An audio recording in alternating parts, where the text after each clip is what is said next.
Friends, welcome છે YouTube channel doctor ધરા જોશી પર. આજે આપણે પત્ર લેખનમાં કેવી કેવી બાબતોનું ધ્યાન રાખવું એ વિશે આપણે ચર્ચા કરવાના છીએ.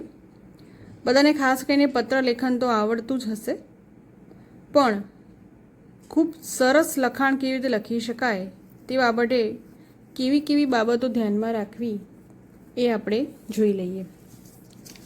તમને ખબર છે કે સિલેબસ પ્રમાણે જે પત્ર લેખન છે એ 100 શબ્દોમાં પૂછાવાના છે.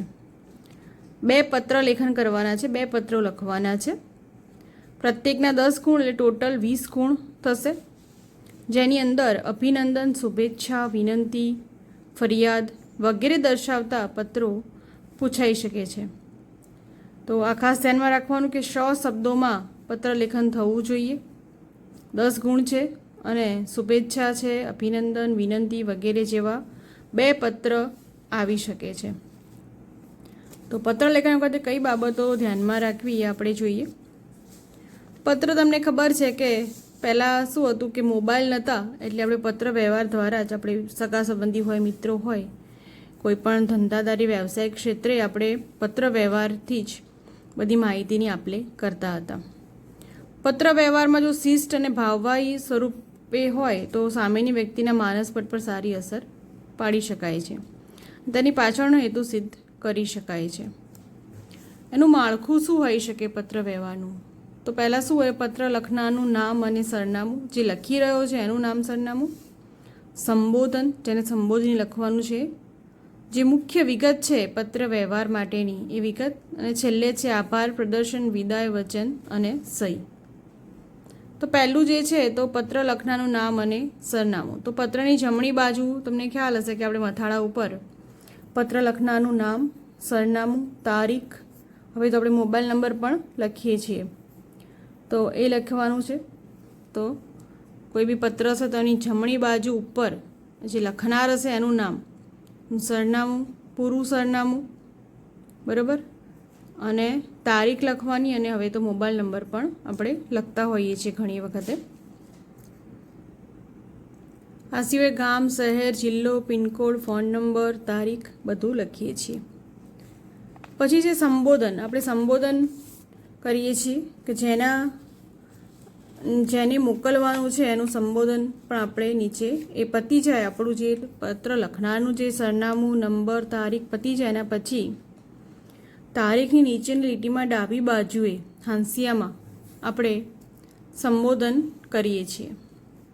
એક્ઝામ્પલ તરીકે મિત્રો હોય તો પ્રિય મિત્ર, વાલી, સખી વગેરે. અધિકારીને લખતા હોય તો માનનીય સાહેબ, આદરણીય મહાશય વગેરે. વડીલોને લખતા હોય તો પરમ પૂજ્ય પિતાજી, પૂજ્ય બા, પૂજ્ય મોટાભાઈ, પૂજ્ય ગુરુજી વગેરે. કોઈ અજાણી વ્યક્તિને લખતા હોય તો ભાઈશ્રી, મુરબ્બીશ્રી, શ્રેયાનશ્રી વગેરે ઉદ્દેશીને આપણે લખતા હોઈએ છીએ. નોકરી માટેની અરજીઓ અને ધંધારી પત્ર વ્યવહારોમાં જેને ઉદ્દેશીને પત્ર લખવો હોય તેનું પૂરું સરનામું સંબોધનની ઉપર લખવું જોઈએ. હવે છે મુખ્ય વિગત. તો આ વિભાગ કોઈ પણ અરજી કે પત્રનું હાર્દ છે, એનું મેઇન જે હૃદય શું છે તો મુખ્ય વિગત છે, કારણ કે એ અનુલક્ષીને જ આપણે પત્ર લખીએ છીએ. તો પત્રની વિગત મુદ્દાસર, અસરકારક અને પ્રભાવી ભાષામાં રજૂ કરી શકાય છે. અને છેલ્લે છે આભાર દર્શન અથવા વિદાય વચન અને સહી કરવાની હોય છે. તો પત્રની મુખ્ય વિગત પૂરી થયા પછી ડાબી બાજુએ પત્ર જેને સંબોધીને લખાયો છે તેને આભારના શબ્દો લખવા જોઈએ. તેની પછીની લીટીમાં જમણી બાજુએ પત્રના પ્રકારને અનુલક્ષીને યોગ્ય વિદાય વચન લખવું જોઈએ અને તેની નીચે સહી કરવી જોઈએ. દાખલા તરીકે લિખિતન તારો મિત્ર મહેશ, લિખિતન આપના પુત્ર મંથનના સવિનય પ્રણામ, લિખિતન તારા મોટાભાઈ જયેશના આશીષ, અને લિખિતન આપની વિશ્વાસુ રહીશા પટેલ, જે પણ નામ હોય એ. તો એકદમ ટૂંકાણમાં હોય છે પત્ર વ્યવહાર. મુખ્ય શું છે કે મુખ્ય વિગત તમારે જે લખવાની છે તમને આવડતી હોવી જોઈએ. જે એનો જે મુખ્ય વિષય છે એની અનુલક્ષીને આપણે મુખ્ય વિગત લખતા હોઈએ છીએ. પત્રનો નમૂનો આપણે જોઈએ તો આપણે આગળ જોઈ ગયા એમ તો પત્ર લખનારનું પૂરું નામ, એનું ફૂલ એડ્રેસ, એનું ગામ, શહેર, જિલ્લો, પિનકોડ નંબર, મોબાઈલ નંબર અને તારીખ. આ બાજુ ડાબી બાજુ શું લખવાનું? જેને ઉદ્દેશીને લખવાનું છે એ પ્રતિશ્રી અધિકારીનો હોદ્દો આવશે, સંસ્થા અથવા કંપનીનું નામ, જે હોદ્દા પર એ જે કંપનીમાં કામ કરતો હોય એનું નામ આવશે અને એને સરનામું. વિષય આવશે. પહેલાં તો મુખ્ય વિષય આવે છે કે કયા વિષયથી કોઈને શુભેચ્છાવાળો પત્ર છે, અભિનંદન પાઠવતો છે, વિનંતી દર્શાવતો છે કે ફરિયાદ છે, તો એ વિષય અહીંયા લખવાનો રહેશે. પછી આવશે સંબોધન.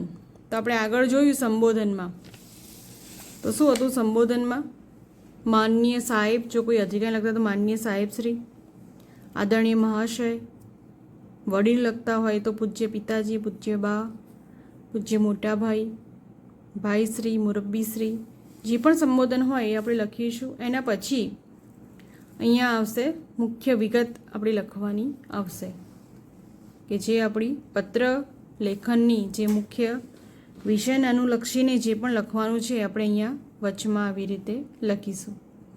છેલ્લે લખીશું કે આભાર, અને છેલ્લે નીચે આવશે લિખિતન, વિદાય, વચન અને સહી. તો આ એક નાનકડો એક નમૂનો છે પત્ર વ્યવહાર માટેનો કે પત્ર લેખન માટેનો, કે તમે આટલી બાબતોનું ધ્યાન રાખવું પડશે જ. બરાબર? જમણી બાજુ લખવાનું, ડાબી બાજુ લખવાનું, વચ્ચે વિષય લખવાનો, સંબોધન, એના પછી જ મુખ્ય વિગત શરૂઆત કરવાની, છેલ્લે આભાર લખવાનો અને લાસ્ટમાં છે લિખિતન અને વિદાય, વચન અને સહી.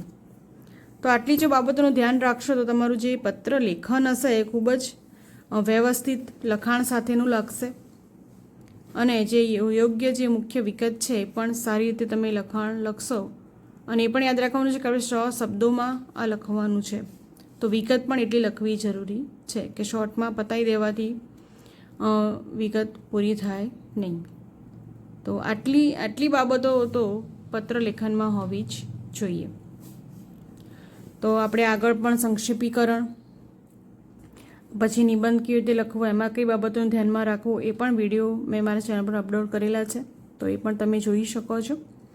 જો ચેનલ પર નવા હોય તો એને ચોક્કસ સબસ્ક્રાઈબ કરો, વિડીયો લાઇક અને શેર કરો કે જેથી બીજા મિત્રો પણ આ વિડીયો જોઈને એમની મેઇન્સ એક્ઝામમાં સારું એવું પ્રદર્શન કરી શકે. ઓકે, તો મળીએ નેક્સ્ટ વિડીયોમાં. ત્યાં સુધી જય હિન્દ, વંદે માતરમ.